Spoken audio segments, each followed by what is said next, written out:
The deadly Russian onslaught in Ukraine appears to be intensifying this Wednesday, targeting the country's largest cities.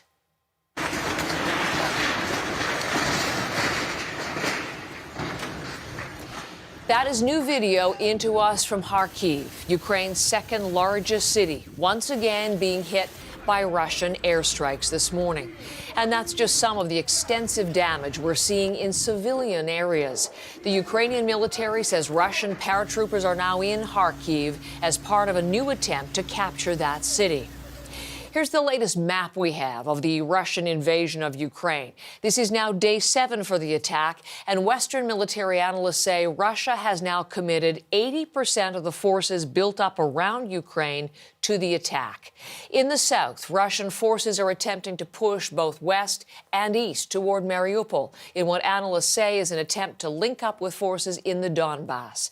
You can see the attack on Kharkiv on this map and also west toward Kiev and that two-pronged advance on the Ukrainian capital.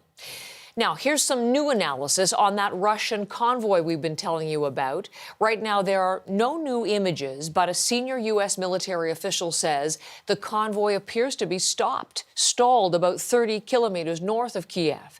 In a briefing with journalists, the official calls it, as I said, stalled, and says that logistical issues like shortages of fuel and food may be the reason, adding that Russian forces may also be regrouping because of Ukrainian resistance.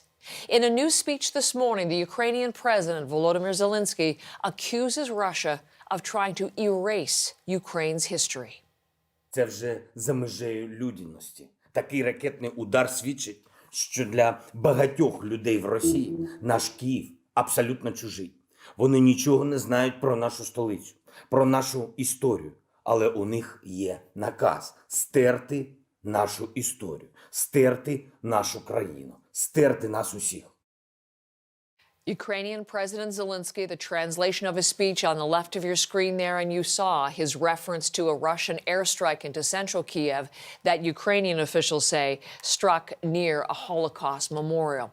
Now, as we bring in our senior correspondent, Susan Ormiston, she is with us again live from Lviv in the west of the country today. Susan, good to see you once more. Let us begin with the situation on the ground and the latest on the intensifying fight for Ukraine's cities.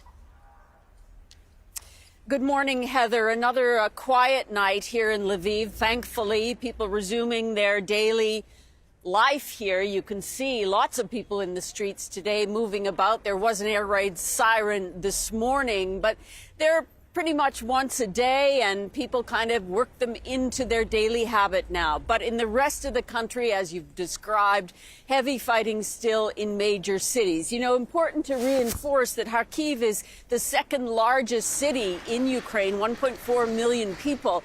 And you see these images again this morning of a large building, the police and intelligence headquarters, being attacked, an air attack, flames shooting out of that building. And, you know, around there, lots of residential areas. We think that many people have already fled these cities, Kharkiv being an example, but surely there's people still there when you're talking about more than 1 million people. We're also hearing of a fight in that port city of Mariupol, as you say, to try to build a connection by land from Crimea to the east, Donbass region, and also Kherson. Now, in Kherson, the Russian media had been supporting that the Russians had taken that city, but Ukrainians are pushing back, saying, no, that's not the case at all. It is surrounded, but the Russians have not taken control of Kherson at this time, Heather. Susan, I was just playing an excerpt from the latest address from the Ukrainian president, but we're also hearing a very impassioned statement from the mayor of Kiev today. What does he say? Well, the mayor is there in the city holding fort. Many of the men in Kiev have stayed. 18 to 60-year-olds have been told to stay in the country and fight. And the mayor is saying that if the forces that are surrounding Kiev actually come into the city, that large convoy you've been talking about, that they will fight. Let's listen. We will be fight. It's every square, every street. People is huge patriotic movement right now. The old people. Can you imagine? Doctors, actors from theater, the many the professions, they never have expectation to fight, to keep the weapons, but right now they coming to us and ask about the weapons. They ready to fight. It's amazing. We are hearing a similar kind of spirit in and around Lviv. We've been out talking to people who are they're making barricades here. They're forming small resistant groups, young people getting into this fight. So very much a patriotic spirit as they wait and wonder whether the Russian troops actually are going to come closer here to Lviv. But the mayor of Kyiv saying that the resistance is strong in that city. And one more thing about talks.